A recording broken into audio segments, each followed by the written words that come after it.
l'Iran dispose d'un atout crucial dans sa guerre contre les États-Unis, le détroit d'Ormuz. Ce passage vital pour le commerce mondial peut être fermé à volonté par les Iraniens, moyennant un effort militaire minimal. Passons en revue les armes dont dispose l'Iran pour contrôler le détroit d'Ormuz. La première et peut-être la plus puissante arme dont dispose l'Iran dans le détroit d'Ormuz est la géographie elle-même, qu'il utilise avec une grande habileté pour faire pencher la balance en sa faveur, avant même un conflit. Selon une étude de la société d'analyse maritime Vortexa, le détroit d'Ormuz mesure 33 km de large à son point le plus étroit, et bien que la quasi-totalité du trafic maritime passe par deux routes principales encore plus étroites, Ormuz n'a pas d'alternative. Dans cette zone, la marge de manœuvre est très limitée, si bien que l'Iran n'a même pas besoin de chercher ses cibles, il lui suffit d'attendre qu'elles atteignent son point de passage le plus étroit. À cet avantage stratégique s'ajoutent les 1600 km de côte iranienne, qui permettent de lancer des missiles depuis n'importe quel point, avec l'avantage supplémentaire que les batteries de missiles sont mobiles, ce qui les rend difficiles à éliminer et étend la zone d'attaque à presque n'importe quel point.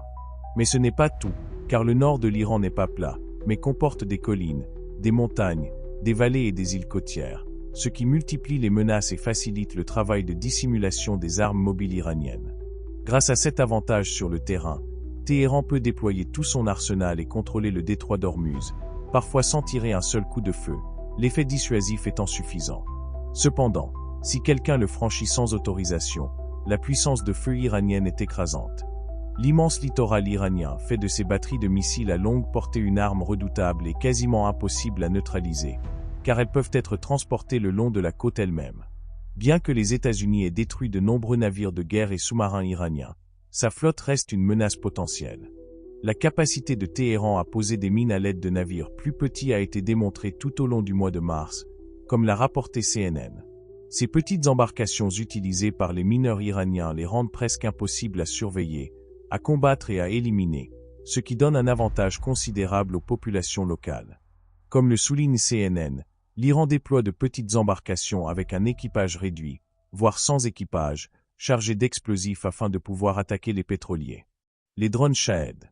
Il s'agit sans aucun doute de l'arme la plus puissante dont l'Iran dispose à ce jour dans ce conflit. Les drones d'attaque Shahed, de conception iranienne, sont peu coûteux à produire en masse et extrêmement efficaces, comme l'ont démontré les combats. Il est impossible de deviner combien de drones l'Iran possédera dans son arsenal, étant donné que leur coût de production est d'environ $20 000 par unité, un montant bien inférieur aux 4 millions de dollars que coûte aux États-Unis un missile intercepteur Patriot PAC-3 MSE. Cela dit, l'arsenal des États-Unis est de loin le plus redoutable au monde aujourd'hui. De fait, les États-Unis déploient certaines de leurs armes les plus puissantes dans la guerre contre l'Iran, même si Washington aurait besoin de navires de guerre et d'avions de patrouille pour traverser le détroit d'Ormuz. En résumé, toute mission navale nécessitant la protection de navires transitant par une zone maritime requiert des défenses à plusieurs niveaux, une surveillance par satellite et une protection assurée par des navires de guerre, en plus du soutien d'avions de patrouille survolant la zone.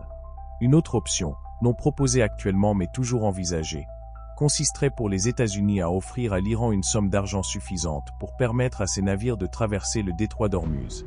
Téhéran a déjà clairement indiqué que ni les États-Unis ni Israël ne peuvent franchir la zone, mais une négociation économique pourrait permettre aux États-Unis d'atténuer, même temporairement, la situation et les prix du carburant dans leur pays. Les pertes pourraient être énormes. Si Washington persiste dans son approche militaire, il lui sera très difficile de traverser le détroit sans subir de pertes et de dommages importants. Ce que l'Iran a clairement démontré, tout au long de ce mois de conflit, c'est que, stratégiquement, tous ses flancs sont très bien couverts, tant sur le plan défensif que lors des attaques.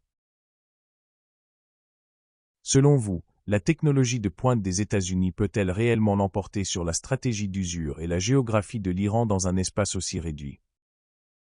Si le détroit d'Ormuz venait à fermer ne serait-ce qu'une semaine, seriez-vous prêt à en payer le prix à la pompe pour soutenir une intervention militaire? Face à ce goulot d'étranglement, Washington a-t-il d'autre choix que la négociation financière pour éviter une crise mondiale? Vos avis sur les commentaires et n'oubliez pas de vous abonner pour rester informé.